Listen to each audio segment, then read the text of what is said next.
Got a question today about why does sugar make you feel tired? All right, this is from a cyclist named Kim. If you want your questions answered, leave them in the comments section down below. I do answer questions, not all of them, because there's more than I can answer. But if you want 100% of your questions answered, join my coaching group at durianrider.com. Let's get into it. So why does refined sugar make you tired, after training, etc.?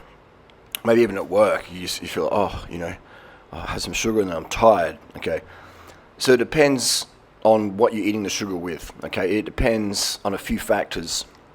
But the main reason sugar can make you tired is it can flatten your cortisol spike. If you're using caffeine, stimulants like caffeine, modafinil, Ritalin, Adderall, dextroamphetamines, Coke, crack, base, green tea, whatever's uppers, then these things raise your cortisol. If you're having stress at work, arguments with your kids, your brother, your lover, your mother, schmugger, whoever, then those things raise your cortisol. Road rage raises cortisol. Caffeine raises cortisol. Chocolate, cacao, they raise cortisol. So when you have some sugar, it lowers your cortisol. Cortisol is a fight or flight hormone. If you inject cortisol, it can make you go like Superman. That's why it's used in a lot of sports, because it just makes you feel like bzzz, you go crazy on it. But it also, you need to recover from it. So, you don't have too much cortisol because it burns you out. It's a bit like sunshine, okay? You need to have cortisol in your body to survive, okay? But same with sunshine. You need sunshine to survive, but too much sun, you get sunburn, you get heat stroke, you can die. Too much cortisol weakens your immune system, okay? It can lower your testosterone. So there's a balance. It's like a yin and a yang. You need sunshine, you need sleep. It's sort of, you need exercise, you need rest. It's yin yang, So having sugar after training, when you're just chilling at home or in stressful situations, is really, really important to do so you can rest and recover. I'll tell you a little story quickly. In 2009, I was in Penang, Malaysia, and my brand new super bike, Bamboo Chris King Dura Ace, blingest bike I've ever had, 2009 road bike, got stolen. I left it unlocked out of the front of a sports store, and I was just chatting to the guy inside, and someone stole the bike.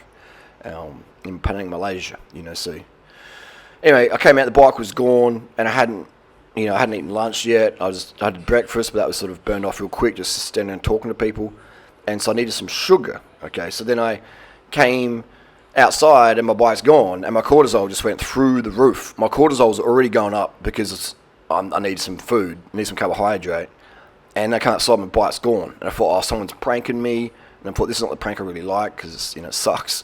That cortisol spike I don't like the feeling of in those times. And anyway, the bike was gone, man. It wasn't a prank. It was stolen. It was gone. And so I was like, what do I do? And immediately I thought, I've got to lower my cortisol. Instinctively, intuitively, I just grabbed some watermelon, the closest sugar I could get. It was this watermelon, and I just gobbled it down. Just boom, I didn't even have the spoon. I was just fisting this watermelon and just gobbing it into my mouth. And the cortisol, I could just feel it washing out of my system. And all of a sudden I could think rationally versus fight or flight. And I go, what's the action plan? Go to the cops, ask around, look in the alleyways, just look around everywhere and see if you can find the bike. Couldn't find the bike was lost. Anyway, having that sugar, that simple sugar, high glycemic, just bang into the bloodstream, it just lowered the cortisol like within seconds. My cortisol was lowering, and I cared less about wanting a vendetta against the bike thief and more about how do I get my bike back, all right? I started thinking less primitively and less silly by, thinking I'm going to bash this person up, and then what if I go to court? What if I kill a person because they stole my bike? I mean, in the moment it feels like a good idea, but it's just dumb, right? It's dumb. You punch someone in the head and they fall over on concrete and they could die, just because I was raging because of my cortisol, okay? So that's why I can control my emotional state so well. I'm a very, very good fighter, incredibly good fighter. I have insane cardio. I've had so many tussles and bustles. I grew up with older brothers and I've done martial arts since 1995. So it's just, it's just in my blood to be able to fight, and I have skill and awareness and incredible cardio. I'm fitter than 99.9% of UFC fighters ever. Actually, I don't know any UFC fighter who's fitter than me. Maybe there's one, but I don't know any. So I can control my cortisol. Even in like a situation like that, I can resist fighting because I know that fighting often people can die, or you get a court, you get a conviction, and I don't want that.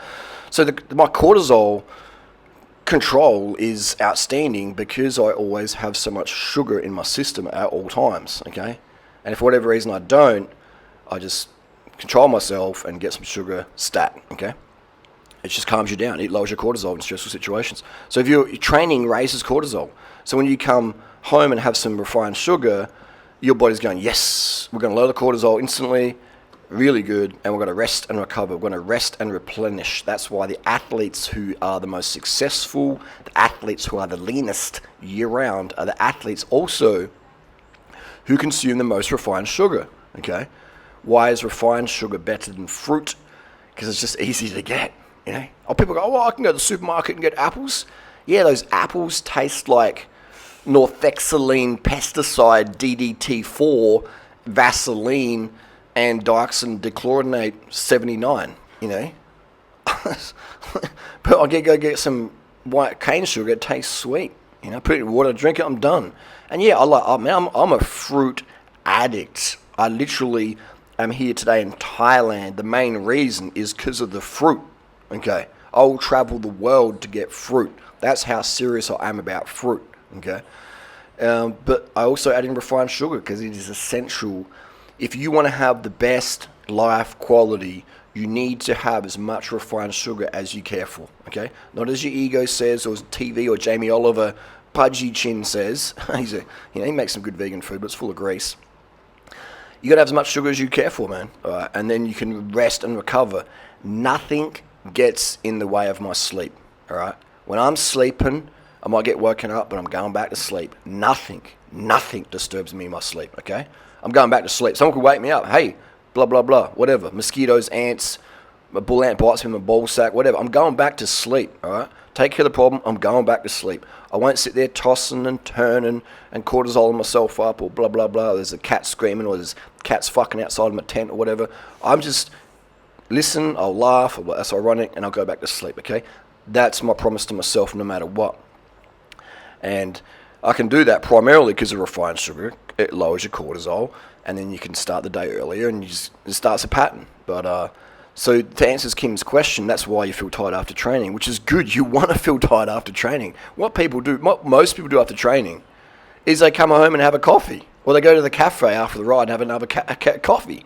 And it's like, no, you should be lowering the cortisol now. You can't have optimum recovery with high cortisol. You have to lower cortisol, okay? So people come home, and they have a coffee, and then they have stress with the kids, they go jump into traffic, go to work, and it's just cortisol. High cortisol, sustained high cortisol lowers your immune system. Sugar fuels the immune system, okay? So if we want to get into conspiracy land, it makes sense. If you are a $1 trillion industry of medical model, pharma, whatever, to have people sick and unwell and high cortisol, you make more money off these people. Now, I'm not against big pharma. I'm not against medicine at all. I think these things are incredibly valuable.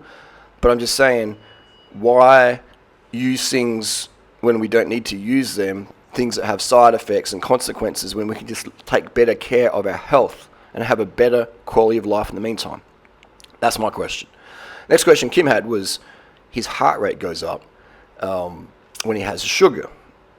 I mean, that can be psychological as well. Like blood pressure can go up. It doesn't matter really. He says I'm doing endurance pace, 210 watts, and it's great. He's got a power meter. That's really important. And instead of being 125 beats a minute, he says I go around 150 beats a minute if I have some refined sugar. Well, and he says it feels harder too. That can be because the cortisol is lowering. Like the perceived effort is going to be the least when you are sort of training semi-fasted. First thing in the morning I have some sugar, and then my cortisol's, I have a little bit of sugar, not too much, like maybe 50 grams. because more than 50 grams for breakfast before a 5K race will lower my cortisol, and I won't be as competitive. Right? Your cortisol is highest in the morning, and it should taper off in the evening so you can go to sleep. So what I do is I manipulate my cortisol to be able to run faster. Okay, so I'm a little bit hungry in the morning when I do these 5Ks. I just have like 50 grams or 10 grams of sugar before the race, just so my cortisol's not suppressed totally. Because if I had a big meal, then I'd be like, yeah, just chill, just go easy, let's just go long and steady. But in a 5K race, it's a full sprint. It's a full, raging, manic, schizophrenia, full gas sprint is a 5,000 meter. Okay, so I want to have cortisol for that. So, like, having the sugar when your glycogen is already full, it can lower your perceived effort. So it can raise your perceived effort because your cortisol is going down. Now, if you're running out of sugar, then yeah, obviously your cortisol is going to go up, and you'll be feeling like Superman just before you bonk. All right, just before you bonk, you feel your best, because that's when your cortisol is going to be the highest. Because your body's like, let's just get the last bit of sugar, glycogen into the muscles. We're fight or flight. Let's put the turbo boosters on. And you'll see it in pro cycling. Just before someone's bonks, they do a massive attack, like insane attack. You're like, that's cortisol, buddy. And then it's 2 or 3 minutes, 5 minutes later, they just explode and bonk, right? If they just had a gel before that cortisol spiked, then they would have stayed away, potentially. You see it all the time. You see guys like doing crazy attacks, and they just, because they bonked, okay? And the high cortisol makes you ride stupidly, like do these silly attacks. I mean, it's cool for the cameras and it's fun and it feels good in the moment, but it's not good for your performance because your cortisol's too high, and then you bonk, and then you're just like, what are you doing? You see it in pro cycling almost every race. So yeah, the heart rate doesn't really matter too much, man. Like, like heart rate varies so much. Your mood can determine your heart rate, how much stimulus you got, your cortisol. Heart rate doesn't really matter. Like, what matters is power, okay? Even perceived effort matters, but not as much as power, because what if you're doing 210 watts and you're like, this is easy, man. I feel like the strongest cyclist in the world, man. I'm doing 210 watts, this is easy. But then, you're getting dropped at 210 watts because you can't go harder. So it's not, how it feels is important, for sure. Like, we want to feel good, I get that. But end of the day, what matters is, how long you can hold the watts for, okay? If we're talking, cycling competition or performance. How long can we hold the highest watts for? So it depends on the goals. I'm not sure of Kim's goals exactly. He's just mentioned that he feels tired after training and having sugar, and that's good. That you want to do that. You want to be able to sleep. Recovery isn't going to the cafe, having a coffee, talking to your mates, all right? Recovery is at home by yourself, sitting down in a chair with your carbs, your sugars, and drifting off to sleep, laying down and falling on the sleep on the sofa. That's what recovery is. A recovery day isn't going around town to coffee shops, drinking coffee and chatting with your buddies. That's not recovery.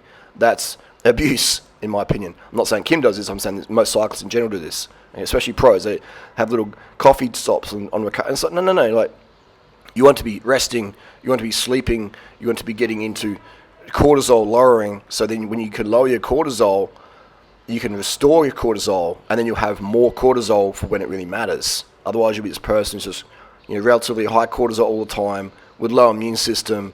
And you see this in the keto world. People do keto diets or they're sugar phobic, their cortisol is high a lot, and one of the first symptoms is you get these dark circles under your eyes, like someone's punched you in the schnoz.